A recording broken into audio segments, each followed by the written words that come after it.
Merci d'être avec nous sur BFM TV à la une de l'actualité. À 16h, 59e jour de guerre en Ukraine. Les forces russes se concentrent sur le Donbass et sur le sud du pays. Moscou vise là-bas le contrôle total. Les bombardements s'intensifient de jour en jour. On va en reparler dans un instant avec nos invités. Nouveau refus de l'armée russe pour évacuer des civils de Mariupol. Énième tentative de couloir humanitaire qui échoue. Confirmation sur notre antenne du maire adjoint de la ville. Dans le même temps, une dernière poche de résistance fait toujours face aux Russes dans l'usine Azovstal qui abrite quelques 2000 soldats et des centaines de civils. L'armée française a diffusé une vidéo où des mercenaires russes du groupe Wagner enterreraient des corps au Mali. Objectif, accuser la France d'être à l'origine d'un charnier avant son retrait de la base de Gossi dans le nord du pays. Puis J-1 avant le deuxième tour de la présidentielle dans l'Hexagone. Outre-mer, les électeurs ont déjà commencé à voter. En métropole, les files d'attente restent fournies pour ce samedi de dernière procuration. Près de 49 millions d'électeurs sont attendus dans les urnes demain.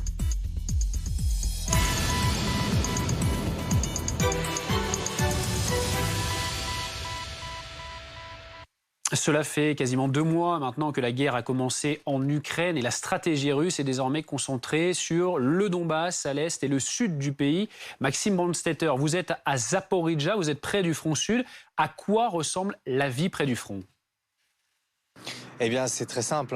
Plus on va au sud de Zaporijjia, plus on approche du front, plus la vie est compliquée. Déjà, on le constate sur la route. Plus on avance, moins on croise de civils, de plus en plus de militaires, de chars, de camions de l'armée. Et plus on avance, plus on commence à voir des bâtiments détruits, des impacts d'obus. On est allé jusqu'à Orykiv, qui est la dernière ville juste avant la ligne de front. Et là, on a vu des champs entiers où il y a quasiment un trou d'obus tous les 5 mètres, où la vie est de plus en plus compliquée. Il y a de moins en moins d'habitants là-bas, mais il y en a quand même quelques-uns qu'on a pu rencontrer, avec qui on a pu discuter. Et ce qui nous a frappé pendant ce reportage, c'est à quel point la vie est étrange. C'est-à-dire qu'on voit des gens qui jardinent normalement, qui s'occupent de leur jardin. On a vu même un enfant qui jouait dans sa cour. Ils vivent quasiment normalement et de temps en temps on voit dans leur jardin un immense trou d'obus qui est tombé il y a quelques jours et qui parfois surprend les habitants, surtout que les tirs d'obus ils ne sont pas tirés que sur le front, ils sont tirés aussi en arrière sur ces villages. On l'a constaté, on était en train de revenir, on discutait tranquillement avec des habitants dans un lotissement quand un obus est tombé à côté de nous et qu'on a dû partir très vite. Voilà, de temps en temps il y a de l'accalmie et de temps en temps on ne sait pas pourquoi ça se met à tirer et la vie de ces habitants est très compliquée. Maxime, Zaporijjia, c'est aussi la ville par laquelle transitent de nombreux Ukrainiens réfugiés. Un nouveau convoi humanitaire doit d'ailleurs arriver de Mariupol aujourd'hui.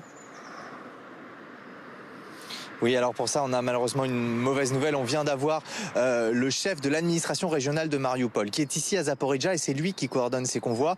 On vient de l'avoir au téléphone et il nous dit le convoi est annulé, aucun convoi n'arrivera aujourd'hui. Ce matin, apparemment, ils avaient négocié avec les Russes que 10 puis 6 bus partent de Mariupol pour amener des réfugiés.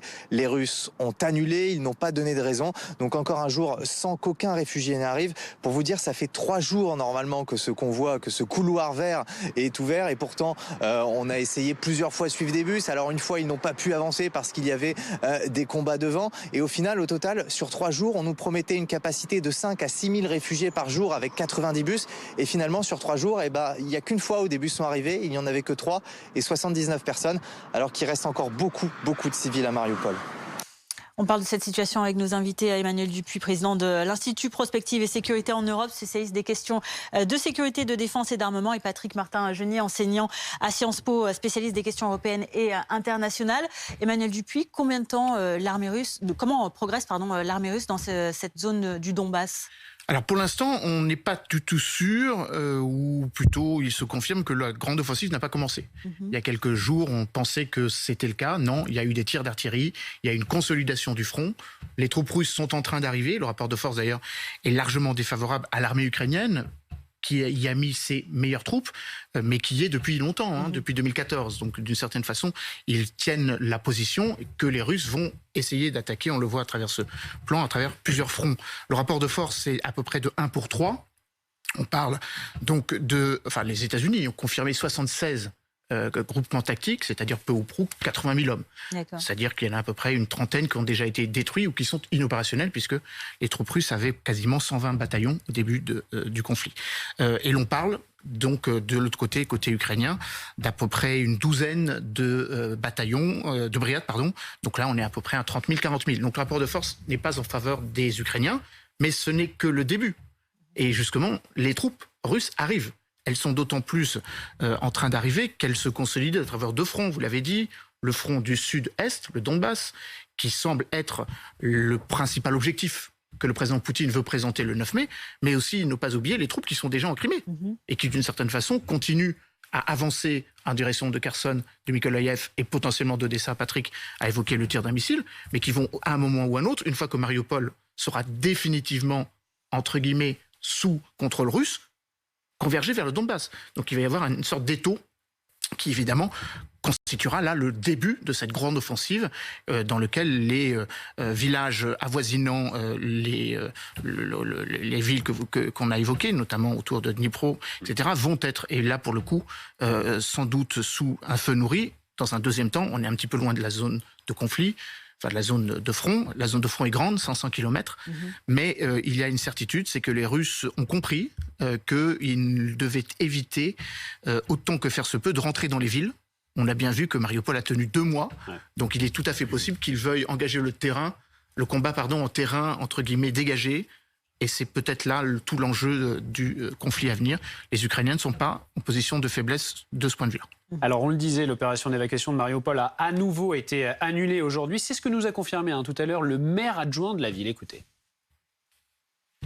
Nous sommes en direct avec le maire adjoint de Mariupol. Bonjour, merci d'être avec nous, Sergueï Orlov. Je voudrais tout d'abord qu'on revienne sur cette information que nous donnait il y a quelques instants Maxime Brandstetter sur cette évacuation humanitaire qui ne peut malheureusement pas avoir lieu aujourd'hui depuis Mariupol. Vous nous le confirmez ? Je vous confirme cette information. Bonjour. Évacuation ne peut pas avoir lieu aujourd'hui. Il est impossible aujourd'hui, mais nous voulons vous confirmer en même temps. Les Russes, ils continuent à déporter nos habitants vers la Russie et le territoire autoproclamé. Donc ils n'autorisent pas l'évacuation pour passer au territoire contrôlé sous l'Ukrainienne, mais en même temps, ils continuent à déporter les Ukrainiens vers la Russie. Vous nous annoncez donc que ces civils, les seuls qui peuvent échapper de cette ville de Mariupol, sont déportés de force vers la Russie. Par ailleurs, vous avez découvert de nouvelles fosses communes. Quelle est la situation actuellement à Mariupol? On avait vu déjà hier, par vue aérienne satellitaire, qu'il y avait des fosses communes qui avaient été creusées, mais il y en aurait de nouvelles.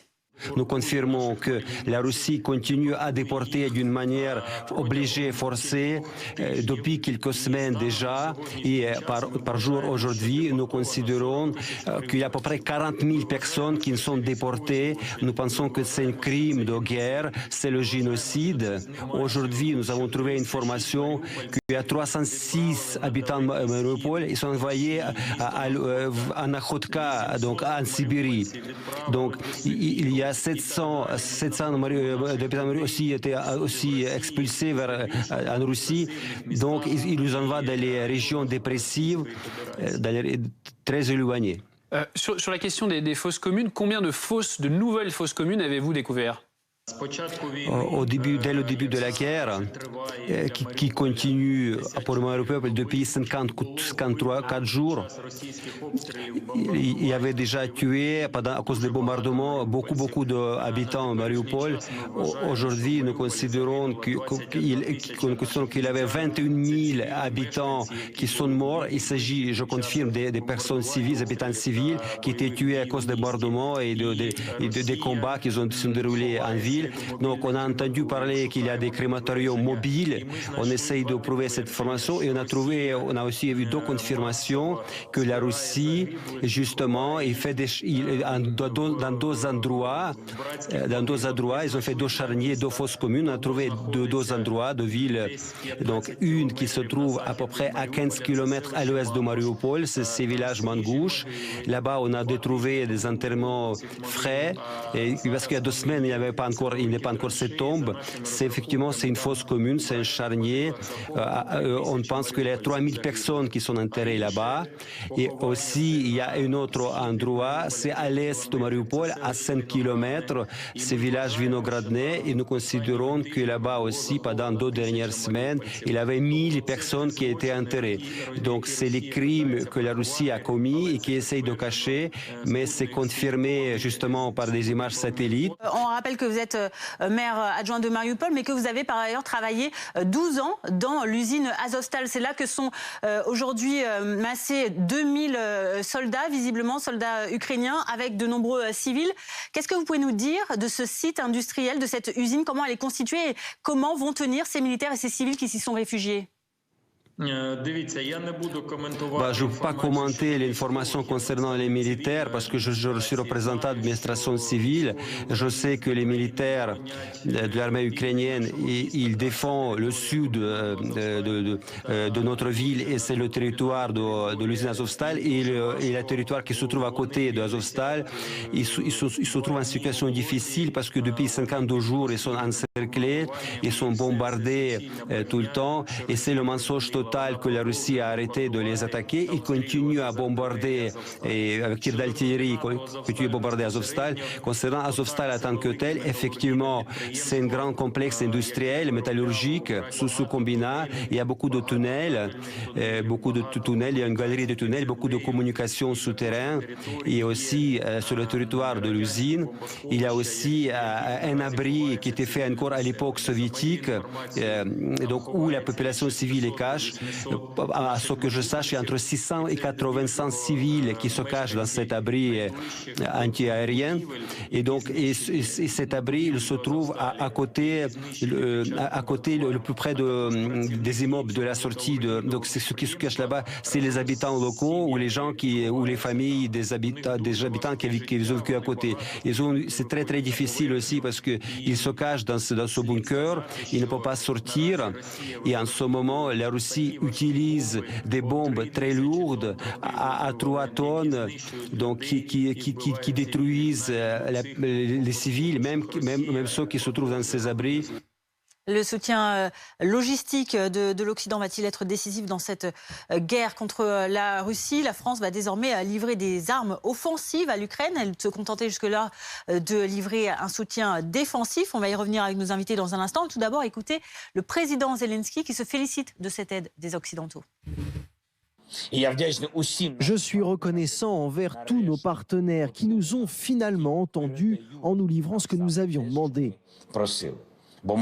Nous savons qu'avec ces armes, nous serons capables de sauver la vie de milliers de personnes et nous serons capables de montrer aux occupants que nous allons bientôt les repousser d'Ukraine.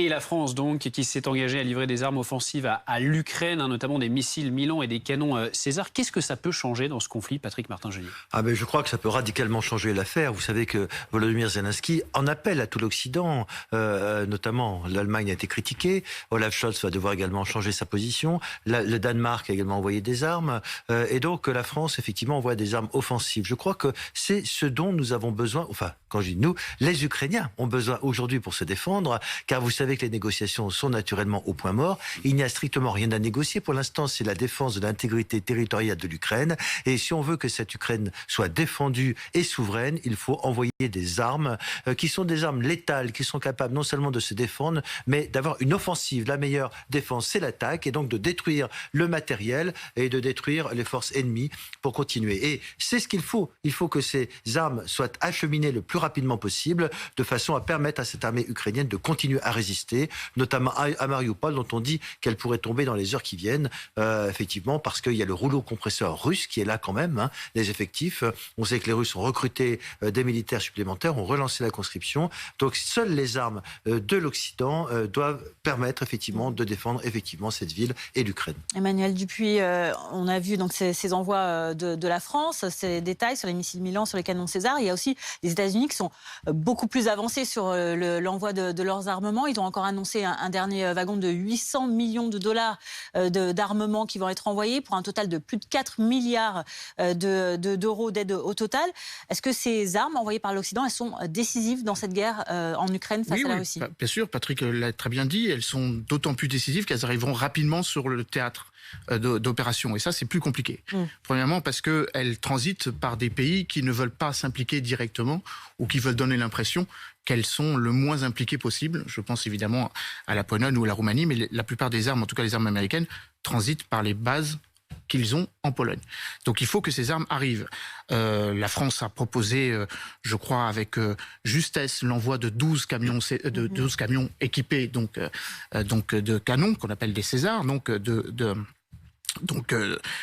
les forces armées ukrainiennes ont éminemment besoin, autant que les canons américains au Howitzer, donc d'un calibre un petit peu différent de ce qu'ils avaient. Ça veut dire que non seulement il faut que ces armes arrivent, mais qu'ils soient entraînés pour utiliser ces armes. Et ça, c'est la deuxième difficulté, pour ne pas rentrer dans cette logique de co-belligérance. Patrick a rappelé, évidemment, qu'il y avait des difficultés par rapport à certains pays européens. L'Allemagne qui avait proposé 2 milliards, finalement, c'est plus que 1 milliard. Et on voit bien qu'Olaf Scholz fait tout pour que ce matériel ne soit pas donné tout de suite. Il est sous pression très très forte actuellement en Allemagne. Mais il y a d'autres pays qui font beaucoup mieux. Prenez par exemple l'Estonie. Elle consacre pratiquement 1% de son PIB à l'aide à l'Ukraine. Donc effectivement, les pays qui jusqu'à présent étaient un peu réticentes à livrer des armes offensives, ça fait longtemps qu'on livre des systèmes antimissiles, défensives, mais les armes offensives, on n'en est pas encore. Par contre, il y a un élément qu'on n'a pas évoqué, au-delà des pièces d'artillerie, c'est les avions. Les Ukrainiens ont besoin de recouvrer la maîtrise du ciel qu'ils ont perdue. Et ça, c'est plus compliqué parce que ça veut dire qu'il faut que les avions arrivent en pièces détachées. Les Américains se sont un peu emmêlés les pinceaux en disant qu'ils avaient fourni des avions et puis après ils ont rétropédalé en disant qu'ils avaient fourni des pièces détachées pour qu'il y ait une vingtaine d'avions qui puissent voler. Et donc ça, évidemment, c'est absolument important parce que les pièces d'artillerie ne sont rien si elles ne sont pas protégées. Et évidemment, qui a la maîtrise du ciel peut évidemment limiter ou ralentir l'offensive russe. Messieurs, la Russie, dont le nom revient également au Mali, parce qu'il y a cette actualité, les militaires français ont filmé ce qu'ils affirment être des mercenaires russes en train d'enterrer des corps près de la base de Gossi, dans le nord du Mali. Des membres du commando Wagner auraient créé un charnier dans le but d'accuser les Français d'en être responsables. Marine Scherer. Ces images ont été filmées au Mali ce jeudi par des drones de l'armée française équipés de caméras.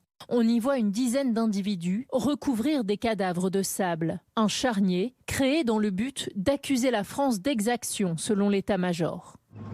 Ce mardi, dans le cadre du désengagement de la force Barkhane, l'armée française transfère le contrôle de la base de Gossi aux forces armées maliennes. 48 heures plus tard, un individu qui se présente comme un ancien militaire et patriote malien poste cette photo, puis cette vidéo d'un charnier, accompagnée de la légende suivante. C'est ce que les Français ont laissé derrière eux quand ils ont quitté la base à Gossi. Ce sont des extraits d'une vidéo qui a été prise après leur départ. On ne peut pas garder le silence sur ça. Au moment où cette vidéo est tournée au sol, les forces armées françaises enregistrent ces images depuis les airs. Selon l'état-major, ces individus en tenue de soldats sont des mercenaires de la milice Wagner, un groupe militaire privé russe déployé au Mali. L'état-major, toujours, parle de manipulation de l'information pour entacher l'image de la force Barkhane. Une hypothèse crédible, s'accordent les spécialistes. Stratégiquement, c'est absolument logique. Puisque c'est dans leur répertoire d'actions connues et que, par ailleurs, les armées occidentales s'intéressent depuis longtemps à la doctrine russe dite de guerre dans l'espace informationnel. Il y a déjà quelques années que la Russie s'oppose à la France en Afrique, en République centrafricaine en particulier, et les Russes et Wagner passaient leur temps à dénigrer l'intervention française. Et ils ont recommencé au Mali il y a plusieurs mois. Hier soir, l'armée malienne a indiqué avoir découvert des dépouilles près de l'ancienne base française de Gossi et a annoncé l'ouverture d'une enquête. Patrick Martin-Junier, est-ce qu'il y a selon vous une volonté délibérée de la Russie de nuire, de déstabiliser directement la France avec cela? Oui, je crois que manifestement, d'abord, la Russie, c'est un État, un continent qui veut investir en Afrique, donc il veut prendre sa place également. Il y a la Chine, les grandes puissances sont en concurrence pour aller en Afrique, manifestement, pour éventuellement, je veux dire, reprendre la place que la France va laisser, bien que la France a dit qu'elle ne continuerait à lutter contre le djihadisme. Mais il y a quelque chose qui ne va pas, manifestement, c'est une manipulation. Le ministère de la Défense a annoncé qu'il lancerait une enquête, car l'état de putréfaction des corps est telle que manifestement, ce ne sont pas des corps qui ont été, enfin des hommes qui auraient été assassinés maintenant. C'est peut-être des hommes qui ont combattu, qui sont morts, mais l'état de putréfaction est tel que c'est effectivement un charnier qui a été artificiellement reconstitué par les forces Wagner pour décrédibiliser la France, alors que les forces Wagner sont, elles, présentes en Ukraine également, et que donc on peut dire effectivement que c'est une tentative, premièrement, de désinformation, c'est de la désinformation, et une tentative de déstabilisation des forces françaises au Mali. Emmanuel Dupuy, est-ce qu'on peut s'attendre à ce que la France demande des explications prochainement au Kremlin ? Alors, elle a déjà demandé des explications au gouvernement malien, parce qu'il y a encore 2 bases militaires françaises qui n'ont pas été rendues aux autorités maliennes. Gossi fait partie des 6 bases que la France a décidé de fermer, mais il en reste encore 2 à Gao et à Ménaka. Elles seront fermées d'ici l'été prochain. Donc la France a demandé une explication au gouvernement de transition, donc tout simplement aux putschistes au pouvoir. Néanmoins, les militaires maliens sont un petit peu gênés aux entournures, parce que pour la première fois, ils sont obligés d'avouer que, alors que jusqu'à présent, ils avouaient seulement l'existence de coopérants, de formateurs, de logisticiens russes par rapport au contrat d'armement qu'ils ont signé avec la Russie. Ils ont pris possession de 2 hélicoptères de combat il y a de cela quelques jours. Là, il s'agit bien de troupes qui, manifestement, ne sont pas des Maliens, puisqu'ils sont de type caucasien, c'est l'expression consacrée, et on les voit en train de filmer l'enterrement du charnier. Donc on voit bien qu'il y a une manipulation qui visait justement à décrédibiliser la France. Ce charnier a été découvert 3 jours après que les Français soient partis. C'est-à-dire que les autorités maliennes avaient déjà pris possession de la base. Et puis accessoirement, le compte internet dont il est question, Dia Dara, est connu pour avoir par le passé professé un certain nombre de fausses informations. Certains disent d'ailleurs que c'est un faux compte qui appartient en fait à la SMP Wagner. Donc bien sûr que la France va regarder ça avec beaucoup de vigilance, premièrement parce qu'il y a encore des troupes qui sont sur le territoire malien, et puis accessoirement parce que les autorités maliennes sont très gênées aux entournures pour lancer cette enquête qu'ils ont pourtant diligentée mollement. Merci beaucoup, messieurs. On reviendra évidemment dans le journal de 16h30 sur l'actualité liée à la situation en Ukraine avec cette attaque russe. Dernier préparatif à présent dans les bureaux de vote en France. Benoît Ruiz, vous êtes à Cannes, dans les Alpes-Maritimes. Comment se prépare-t-on dans le bureau de vote où vous vous trouvez à un jour de l'élection, du 2e tour ? Ah, c'est du rapide, hein. On dirait une écurie de Formule 1 qui change les pneus. Eux, ils ne changent pas les pneus, ils installent des isoloirs. Et je peux vous dire que ça a été très rapide. On aurait voulu vous montrer les agents en train d'installer les isoloirs, même les urnes et puis les tables, sauf qu'ils ont mis 10-15 minutes, donc c'est allé trop vite pour nous. Donc regardez, tout est prêt ici dans ce bureau. Il faut dire que ils doivent se dépêcher, parce que il y a 56 bureaux de vote au total ici à Cannes à installer, et ils n'ont pas beaucoup de temps pour le faire, donc ils n'ont pas traîné. Nous sommes avec Céline Di Martino, la directrice de l'état civil. C'est vrai que ça va très vite, mécanique très bien huilée. Oui, c'est une mécanique très bien huilée depuis des années, avec une trentaine de personnes de différents services mobilisées pour monter les bureaux de vote, et une équipe de vérificateurs qui passe derrière pour la signalétique, vérifier que les urnes sont bien installées et le marquage au sol. Et demain, alors aussi, il y a une grosse organisation. Comment ça va se passer ? Alors demain, oui, il y a une très grosse organisation, puisque monter des bureaux de vote mobilise 250 personnes rien que pour le personnel lié au scrutin, une trentaine de personnes liées à la centralisation, ce que l'on appelle en fait une permanence téléphonique pour répondre aux diverses questions d'inscription, de radiation, de modification de bureaux de vote, puis la vérification des résultats. Et voilà, donc du personnel également qui gère les files d'attente au sein des bureaux de vote. D'accord. Et les procurations, un petit mot sur les procurations. Plus de 2 millions en France, et à Cannes, le chiffre aussi est important. Le chiffre est important. Nous avons eu 1200 procurations au premier tour et 500 procurations enregistrées encore entre les 2 tours. Donc des bons chiffres. Merci beaucoup. Ici à Cannes, il y a plus de 50 000 électeurs qui sont appelés aux urnes. Au premier tour, ils étaient 35 000 à s'être déplacés, ce qui correspond à un taux d'abstention de 29%. Donc on espère ici que ce taux sera plus bas. En tout cas, les isoloirs sont prêts et les équipes ici sont impressionnantes en termes de rapidité. Merci beaucoup Benoît Ruiz à Cannes pour BFM TV avec Olivier Gouy. Ne manquez pas notre journée spéciale demain sur BFM TV toute la journée dès 6h, la France vote. Puis soirée spéciale à partir de 18h avec Apolline de Malherbe et Maxime Switek. L'annonce des résultats à 20h et la suite de notre soirée spéciale avec tous nos invités et éditorialistes politiques. Nous, on se retrouvera de 1h à 3h. 16h23, restez avec nous dans quelques instants. Dans notre prochain journal, nous parlerons de ce nouvel échec de tentative d'évacuation de civils à Mariupol. Nous reviendrons également sur ces 2000 soldats ukrainiens retranchés dans l'usine d'Azovstal, avec des centaines de civils qui font face donc à ces attaques de Russes à Mariupol. Rendez-vous dans quelques minutes, à tout de suite.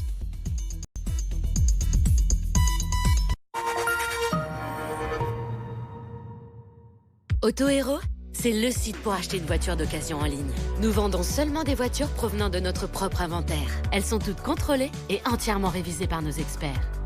Avec AutoHero, c'est plutôt simple d'acheter sa prochaine voiture. En plus, vous bénéficiez d'une garantie d'1 an. Trouvez la vôtre maintenant sur AutoHero.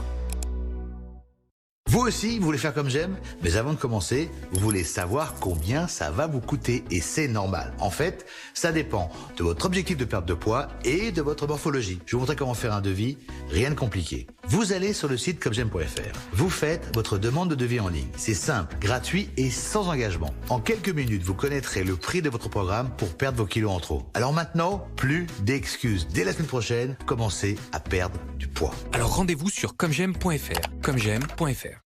Chaque enfant a droit à la vaccination. Rubéole, rougeole, polio. Ici, grâce au vaccin. Ces maladies, elles ne sont plus des menaces pour la vie de mes enfants. Mais ailleurs, dans les pays vulnérables, des millions de parents voient encore leurs enfants souffrir ou perdre la vie faute d'accès à ces vaccins. Chaque année, 1,5 million d'enfants meurent encore de toutes ces maladies qui pourraient être évitées.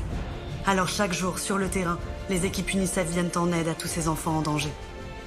Appelez maintenant le 0801 903 902 et donnez 10 € par mois pour protéger ces enfants jour après jour de ces maladies évitables. 10 € par mois pour rattraper d'urgence le retard de vaccination engendré par la pandémie de la Covid-19. Donnons à chaque enfant la chance d'être vacciné. Comme moi, faites un don maintenant sur unicef.fr/tv ou en appelant le 0801 903 902.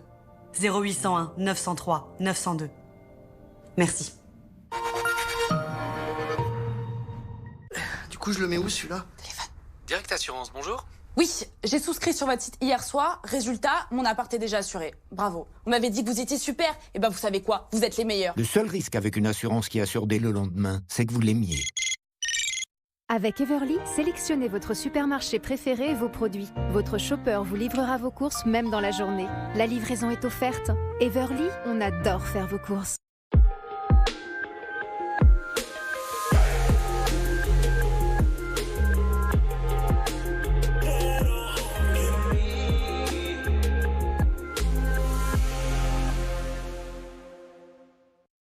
Aïe! Mal au dos? Découvrez le t-shirt Perco. Avec ses tenseurs brevetés, Perco vous aide à vous redresser naturellement et protège votre dos. Découvrez nos produits sur perco.com. Perco, engagé contre le mal de dos. Ceci est un dispositif médical. Innovation Luxéol. Découvrez le shampoing Pousse, le premier shampoing qui augmente la densité de vos cheveux, avec plus 6561 cheveux en phase de croissance. Un résultat cliniquement prouvé. Le shampoing Pousse Luxéol, plus 6561 cheveux en phase de croissance. En pharmacie et sur luxéol.com. Qui peut concurrencer MAF Pro? Moi qui connais bien les entreprises, je préfère MAF Pro. MAF Pro, c'est 93% de clients satisfaits de leurs conseillers pro. Entre professionnels, on se comprend. Je préfère la MAF.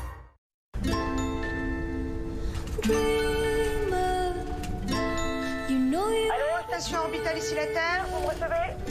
Retour à la base, le poulet va refroidir. Roger, bien reçu.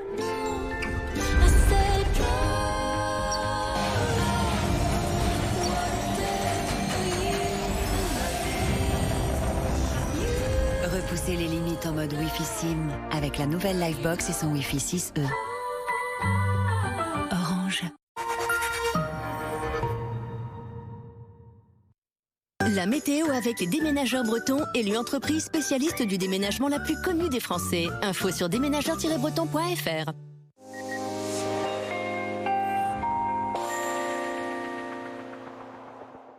C'est reparti pour un tour avec une ambiance électrique ce dimanche pour aller voter en liaison avec une dépression en altitude qui va traverser quasiment tout le pays dans la nuit. Alors c'est elle qui fait remonter cette forte instabilité depuis la Méditerranée qui a déjà gagné une bonne partie du pays avec des averses orageuses quasi généralisées. On va les retrouver ce dimanche en matinée sur les 2 tiers sud jusqu'au bord de Loire et même jusqu'en Bretagne et jusqu'au grand est du pays. Des pluies un peu plus régulières en montant du Languedoc jusqu'au Limousin. Le temps sera plus sec au nord de la Seine.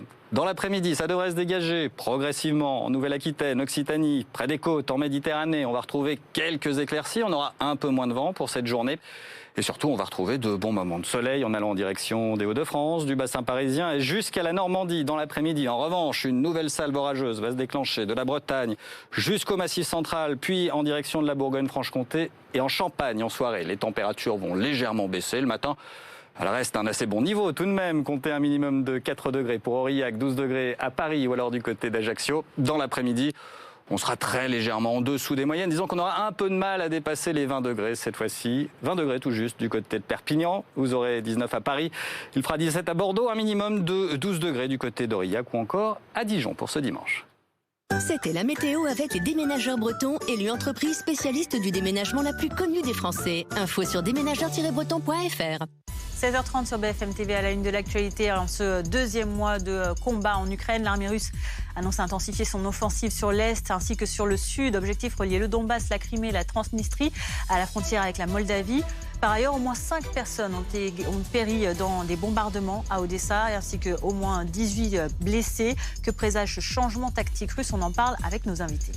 Nouvel échec d'une tentative d'évacuation de civils de Mariupol. Confirmation faite par le maire adjoint de la ville sur notre antenne. Une nouvelle fois, les Russes n'ont pas autorisé ce couloir humanitaire et déplaceraient de force les habitants vers la Russie. Les détails dans ce journal.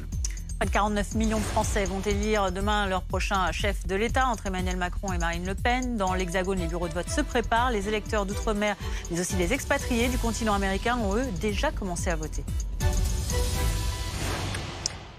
59e jour de guerre en Ukraine. Alors que la Russie annonce concentrer son offensive sur l'Est et le Sud, la présidence ukrainienne rapporte que des frappes russes ont fait au moins 5 morts à Odessa, dont un bébé de 3 mois seulement, ainsi que 18 blessés qui sont rapportés. Patrick Martin-Genier, que sait-on précisément de cette attaque? Avec quelle arme et pour quelle cible?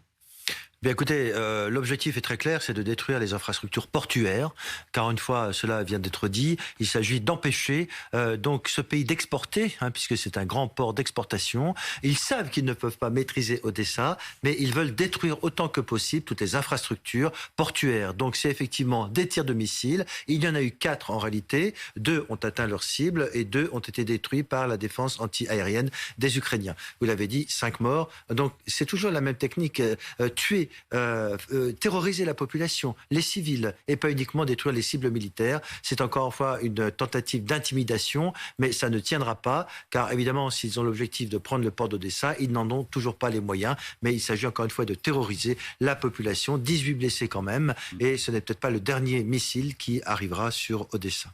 Merci beaucoup Patrick Martin-Genier. Vous restez avec nous après 2 mois de conflit, changement de tactique de l'armée russe. Elle annonce concentrer son offensive non seulement sur le Donbass à l'est, mais aussi désormais donc sur le sud de l'Ukraine. Mais Vladimir Poutine a-t-il les moyens de ses ambitions expansionnistes? Clément Gauvin, Salima Zegaï et Léonie Houtier. Le bruit des explosions résonne désormais en continu. À Sieverodonetsk, les tirs de missiles russes se sont intensifiés ces derniers jours, réduisant cette ville industrielle à des rues désormais fantômes. Car la région du Donbass et le sud de l'Ukraine sont devenus officiellement l'objectif principal des troupes russes. Notre objectif est d'établir un contrôle total sur le Donbass et le sud de l'Ukraine. Cela permettra de peser sur des infrastructures vitales de l'économie ukrainienne. Cette offensive aurait débuté donc en début de semaine, donc depuis 5 jours. Visiblement, les Russes n'avancent pas aussi vite qu'ils le souhaitaient. Alors la question qui se pose est de savoir s'ils ont engagé la totalité de leurs forces ou s'ils ont encore un échelon qui pourrait arriver donc dans les jours à venir. En tout état de cause, ce sont des combats de très haute intensité. Pour cette offensive, le régime de Moscou pourrait redéployer la majorité de ses troupes sur cette nouvelle ligne de front, aidés par des séparatistes pro-russes et des soldats tchétchènes jusqu'ici concentrés sur la prise de Mariupol, avec un modèle d'attaque plus conventionnel, basé sur l'artillerie. Les Russes ont un mode de fonctionnement qui est extrêmement massif. Donc en fait, l'artillerie est globalement en premier échelon.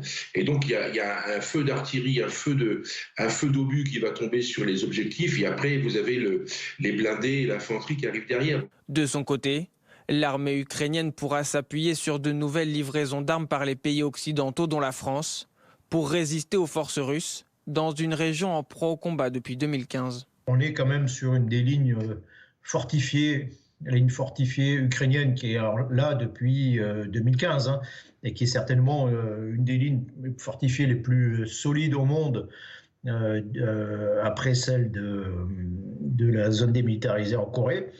Et donc ça va être très compliqué.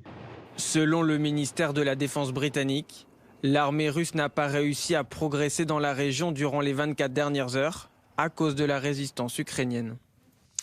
Emmanuel Dupuis, ce changement de tactique, de se concentrer sur l'Est et le Sud pour la Russie, est-ce que c'est uniquement de la communication? On approche du 9 mai, de la fête nationale russe, ou est-ce que vraiment la Russie a les moyens de conquérir tous ces territoires? La Russie a surtout besoin d'avoir une victoire, quelle qu'elle soit, puisqu'il n'y en a aucune jusqu'à présent. Aucune des villes qu'elle avait assiégées n'a été conquise. On le voit avec cette carte. Ni Kharkiv, ni Dnipro, ni Zaporizhzhia. Il y avait eu une percée sur Zaporizhzhia, finalement ils ont refloué. Et il y a des combats encore actifs à Mykolaïev, et Kherson est partiellement occupé. Donc à un moment ou à un autre, le président va devoir expliquer, non pas à son opinion publique, mais à ses généraux, quel est le but final recherché, en parlant langage militaire. Est-ce que c'est la conquête de la totalité du Donbass, qui n'avait pas été possible en 2014. Seulement 30% du territoire est sous administration de séparatistes. Est-ce qu'il va s'agir ensuite, après la conquête militaire, on est plus dans une logique de grignotage que dans un front qui avance rapidement. Est-ce que l'étape suivante, c'est pas que ces territoires demandent un rattachement à la Russie, tout comme la Crimée l'avait fait à travers ce référendum que la communauté internationale n'avait fort heureusement pas reconnu. Est-ce qu'il s'agit aussi d'enchasser et d'assurer une viabilité sur le long terme de ces territoires séparatistes, donc russophones, en faisant la connexion avec la Crimée, et pour, comme la carte que nous voyons l'indique, ne pas rendre les territoires qu'ils ont conquis. Ça aussi, c'est un autre objectif qui va être en négociation. Est-ce que l'avancée russe va revenir sur les frontières, entre guillemets, que la communauté internationale ne reconnaissait pas, mais qui étaient celles avant le 24 février, ou est-ce qu'on a une nouvelle carte où toutes les zones en rouge, peu ou prou peuplées de russophones, vont être consolidées? Et est-ce que la population ukrainienne, est-ce que le gouvernement ukrainien va l'accepter? Le président Zelensky était prêt à quelques compromis en disant qu'il y aurait un référendum qui statuerait sur le sort ou sur l'autonomie des deux républiques, enfin l'autonomie du Donbass et de la Crimée d'ici 15 ans. Vraisemblablement, Vladimir Poutine va imposer un autre rapport de force en disant que ces territoires sortent de la souveraineté ukrainienne et ils sont rattachés à la Russie, avec le risque que d'autres territoires, Patrick l'a évoqué, la Transnistrie, peut-être même ailleurs, l'Ossétie du Sud, qui avait été conquise, tout comme l'Abkhazie en 2008, a évoqué l'idée qu'elle pourrait demander son rattachement à la Russie, chose qu'elle n'avait jamais faite depuis. Donc on peut avoir comme ça une sorte de grignotage territorial qui serait le but diplomatique, politique recherché après cette offensive. Encore une fois, on est plus dans la logique du grignotage que dans un front qui avance très rapidement, en tout cas beaucoup moins rapidement qu'on ne le pensait il y a encore quelques jours. Et on a appris aussi aujourd'hui que la Russie avait refusé l'ouverture du couloir humanitaire prévu aujourd'hui donc pour évacuer les habitants de Mariupol au sud-est de l'Ukraine. Écoutez le maire adjoint de Mariupol qui était en direct avec nous tout à l'heure.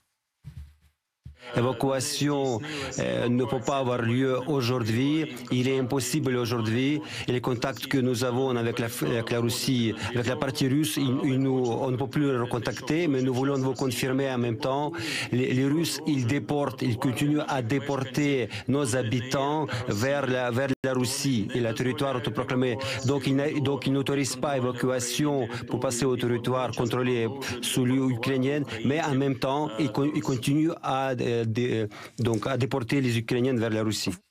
Patrick Martin-Genier, nouveau corridor annulé donc par les Russes, des populations déportées, selon ce que nous rapporte ce maire adjoint, vers des territoires russes.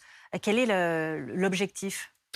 Mais l'objectif, il est très clair, c'est d'avoir premièrement une russification, de faire disparaître toute forme d'identité ukrainienne, toute forme de culture ukrainienne. On ne veut plus d'identité ukrainienne, on veut un État russe, on veut un territoire russifié. Et donc, si on refuse les territoires, enfin les couloirs humanitaires, par contre, on a des corridors de Russes à destination de la Russie. Et on vient même d'apprendre que 300 personnes auraient été transférées directement à Vladivostok. C'est à 9000 kilomètres quand même de ce pays. Donc c'est terrible. Oui, c'est une tentative d'éradiquer complètement donc l'Ukraine. Vous savez que certains ont évoqué le génocide. Soyons prudents sur ce point néanmoins. Mais c'est véritablement une volonté de faire disparaître toute forme de culture et d'identité ukrainienne, de faire disparaître ce peuple. Et donc, autant on refuse les couloirs, les corridors humanitaires, autant on est d'accord pour évacuer des Ukrainiens, notamment des enfants, vers la Russie. Et ce qui est tout à fait important, c'est que même sur ces couloirs humanitaires, les Russes ont refusé, vous savez, pour la Pâque orthodoxe, une trêve pour la Pâque orthodoxe, ce qui montre bien qu'en réalité, ils n'ont pas du tout l'intention de faciliter ce genre de couloirs humanitaires. La Pâque orthodoxe qui a lieu demain. Hein, donc voilà. Merci beaucoup, Patrick Martin-Genier, d'avoir été avec nous en direct sur le plateau de BFM TV. Il y a aussi la question des armes. Hein. Si les forces ukrainiennes résistent depuis de si longues semaines à l'invasion russe, c'est aussi qu'elles bénéficient de livraisons régulières de matériel militaire de l'Occident, bien plus discrètes sur ces envois que l'Allemagne ou les États-Unis, par exemple. La France en dévoile désormais un peu plus. Emmanuel Macron a annoncé hier la livraison d'armes offensives désormais et non plus défensives. Le point avec Marion Bordier. À chacune de ces interventions, Volodymyr Zelensky les réclamait. Des armes lourdes, offensives. Hier, la France a finalement répondu à cet appel. Des milliers d'obus seront livrés, mais surtout des canons César, fleurons de l'armée française. Ces camions équipés d'un système d'artillerie peuvent se déplacer à 100 km/h et sont dotés d'une portée de 40 km. L'objectif pour les Russes, c'est de détruire totalement les défenses ukrainiennes avant de faire un assaut massif terrestre. L'intérêt des systèmes César, c'est qu'ils ont une portée qui est supérieure et ils sont en fait coordonnés avec des radars. On va détecter d'où partent les attaques d'artillerie russes et ça permet en fait de les détruire. Ce jeudi, les États-Unis ont aussi annoncé l'envoi d'armes supplémentaires pour un montant de 800 millions de dollars. Le Royaume-Uni, la Pologne et la République tchèque, membres de l'OTAN, avaient ouvert la marche ces dernières semaines. Un changement d'attitude de la part des Occidentaux après près de 2 mois d'une guerre qui s'annonce longue et dont les objectifs russes pourraient se préciser. Prendre le Donbass, le sud de l'Ukraine et aller jusqu'en Transnistrie, un territoire séparatiste pro-russe de la Moldavie. La Russie assume que c'est maintenant une guerre d'invasion, une guerre de conquête. Et du côté occidental, on est maintenant visiblement décidé à entendre effectivement les demandes ukrainiennes, à soutenir cet effort avec la volonté très claire de tenir en échec l'armée russe. Depuis le début du conflit, la France était restée plutôt discrète sur son aide apportée à l'Ukraine, avec la crainte d'être accusée de co-belligérance par le Kremlin. Comme le disent les Américains, pas de bottes sur le terrain. On envoie le matériel, mais on n'intervient pas sur le sol. La France a déjà envoyé l'équivalent de 100 millions d'euros d'équipements militaires à l'Ukraine. J-1 en France avant le second tour de la présidentielle. Près de 49 millions d'électeurs sont attendus aux urnes ou alors doivent donner procuration encore ces prochaines heures. Le temps aussi pour les bureaux de vote de se préparer à accueillir leurs électeurs demain. Un second tour qui tombe alors que les 3 zones sont en vacances. Certains ont choisi donc de faire une procuration. Vous le voyez, celles qui sont valables pour le second tour à l'heure actuelle sont au nombre de 1,9 million. L'infotrafic tout de suite. Votre programme avec Groupe Verlaine. Centrale photovoltaïque en autoconsommation pour maisons individuelles. Groupeverlaine.com.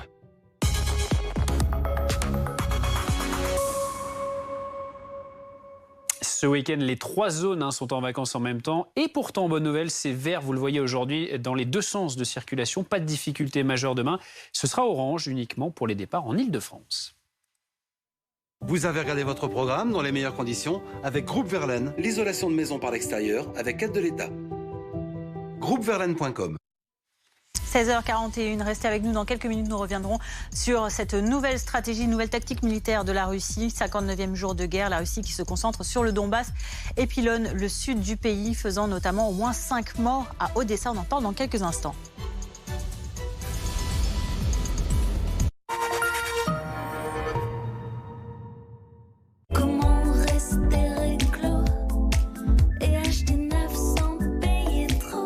Jusqu'à moins 70% sur les grandes marques et payé en 3 ou 4 fois avec notre partenaire Honey. Showroomprivé.com. to the hip, hop, the hip it to the hip, hip hop, you don't stop the rockin' to the bang bang. 1 Million. Les 10 millions. Découvrez le nouveau 1 Million Elixir. Et les 10 millions Fabulous. Parfum de Paco Rabanne. Tu peux me passer la crème solaire, s'il te plaît? C'est pour les panneaux solaires? Vous êtes qui? Je suis Effie Lafay. L'installation des panneaux solaires, c'est moi qui fais. Je supervise les travaux et garantis leur qualité. Et je m'occupe même des aides. Oh. Et vous choisissez un artisan près de chez nous? Évidemment. Un projet de rénovation énergétique. Rendez-vous sur effie.fr. Mais oh, pas Versailles ici. Et vous croyez où là? C'est pas Versailles ici. C'est pas Hop, hop, hop, hop. On est chaque jour un peu plus nombreux à faire des économies d'énergie. Avec Total Énergie, c'est simple. Une électricité moins chère et un rendez-vous personnalisé avec l'un de nos experts pour optimiser votre consommation. Vous aussi, vous voulez faire comme j'aime? Mais avant de commencer, vous voulez savoir combien ça va vous coûter. Et c'est normal. En fait, ça dépend de votre objectif de perte de poids et de votre morphologie. Je vais vous montrer comment faire un devis. Rien de compliqué. Vous allez sur le site commejaime.fr. Vous faites votre demande de devis en ligne. C'est simple, gratuit et sans engagement. En quelques minutes, vous connaîtrez le prix de votre programme pour perdre vos kilos en trop. Alors maintenant, plus d'excuses. Dès la semaine prochaine, commencez à perdre du poids. Alors rendez-vous sur commejaime.fr. commejaime.fr. Si, comme Thomas, vous avez tendance à légèrement vous emporter quand vous recevez votre facture d'assurance auto, comparez et économisez en moyenne 360 € par an. lesfurets.com. Comparez, c'est gagné. Entre Saint-Étienne et Fréjus. Allez, vous angoissez pas comme ça. Non mais je lui ai fait peur avec mes sentiments là, c'est sûr. Bon, relisez-moi votre texto déjà. Juliette, depuis que nos cœurs... Camille, conductrice Blablacar, va sauver une histoire d'amour et limiter un peu le CO2. Si elle pensait juste récupérer 60 €, c'est raté. Des frais en moins et bien plus que ça.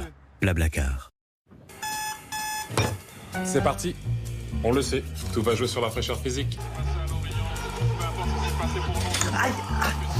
Ça commence mal. Ah là, c'est pas pareil. Quel geste technique. En effet, c'est un retour au vestiaire bien mérité. Avec Prime Video, le foot ne vous quitte plus. Un peu plus facile pour la défense. Retrouvez chaque mois 30 matchs de la Ligue 1 Uber Eats en direct seulement sur Prime Video. Sergio, ça commence. Ok, j'arrive. Je souhaiterais parler au professeur Dinkelbauer. Elle, c'est ma nièce, Violette. Depuis qu'elle fait son exposé sur le CO2, elle a réponse à tout. C'est le manga. Gna, moi je sais. Mais heureusement, de temps en temps, la vie fait bien les choses.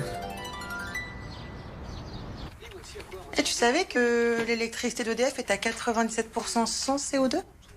Non. Une électricité à 97% sans CO2, c'est mieux pour le climat. Inspirez. Expirez. Redressez la tête. Relâchez les épaules. Ici, le silence vous enveloppe. Ici, vous vous sentez tout simplement bien. Nouvelle Citroën C5X, hybride rechargeable.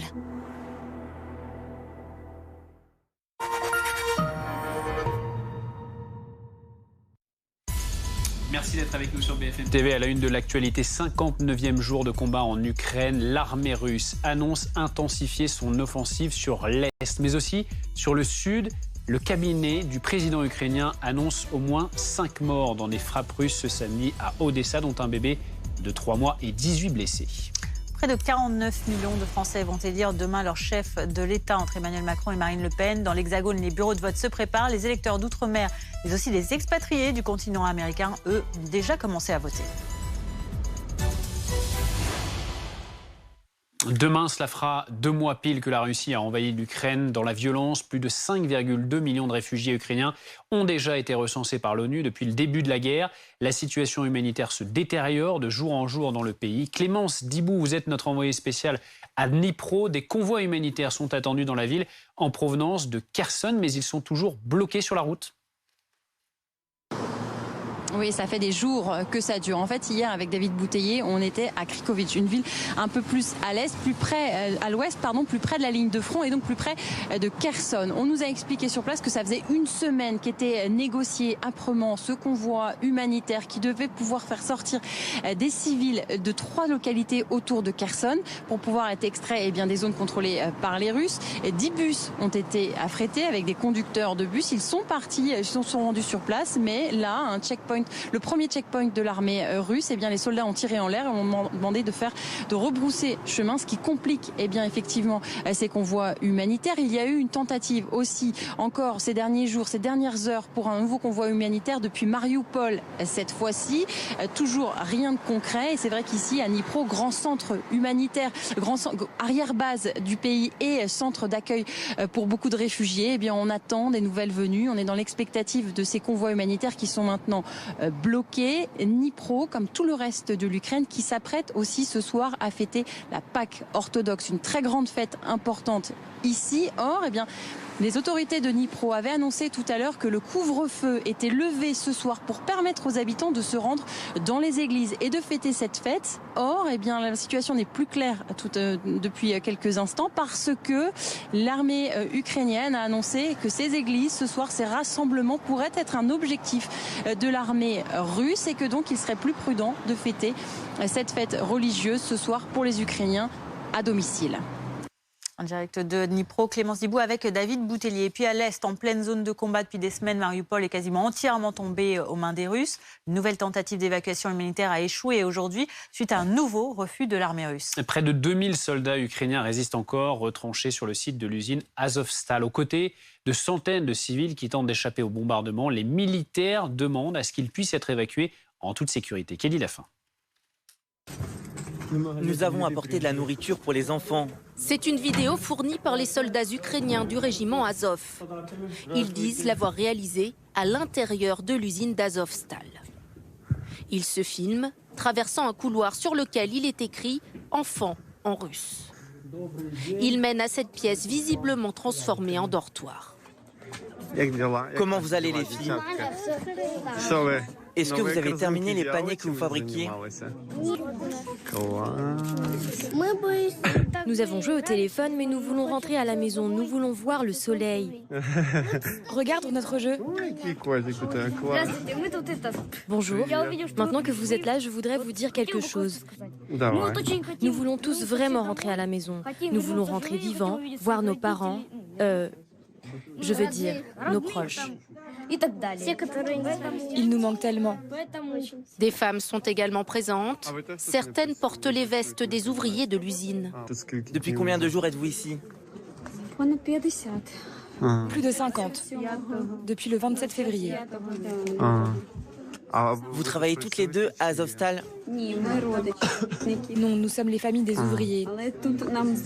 Nous sommes venus ici car cela semblait être l'endroit le plus sûr quand notre maison a été incendiée et qu'elle est devenue inhabitable. Cette immense usine de métallurgie s'étend sur 11 km². Selon plusieurs sources, elle compte 20 km de couloirs creusés à 30 mètres de profondeur, ce qui explique la difficulté pour les forces russes d'en prendre le contrôle. Les soldats ukrainiens assurent que plusieurs centaines de femmes et d'enfants sont retranchés à l'intérieur de ces bunkers. Ils demandent une opération d'évacuation, alors que Vladimir Poutine vient de demander à son armée d'assiéger le site. Dans l'actualité en France, plus qu'un jour pour les électeurs de l'Hexagone pour le second tour de la présidentielle. Les Français des territoires d'outre-mer ont déjà commencé à voter depuis plusieurs heures. Et actuellement, vous le voyez sur ces images, ce sont les Français expatriés à l'étranger qui peuvent glisser leur bulletin dans l'urne, notamment en Amérique du Nord, comme ici à New York ou encore à Montréal.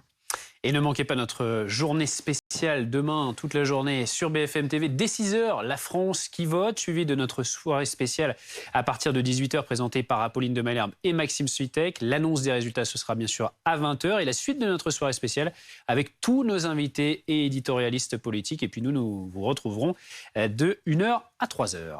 Restez sur BFM TV. Dans quelques instants, vous retrouverez 7 jours BFM avec Ronald Guintrange. Il sera question de ce 59e jour de guerre en Ukraine. La Russie qui se concentre sur le Donbass à l'est et sur le sud du pays. Et ce bilan d'au moins 5 morts et 18 blessés à Odessa après des frappes russes il y a quelques heures. Bonne journée, bon après-midi sur BFM TV. Bonne fin de journée à tous.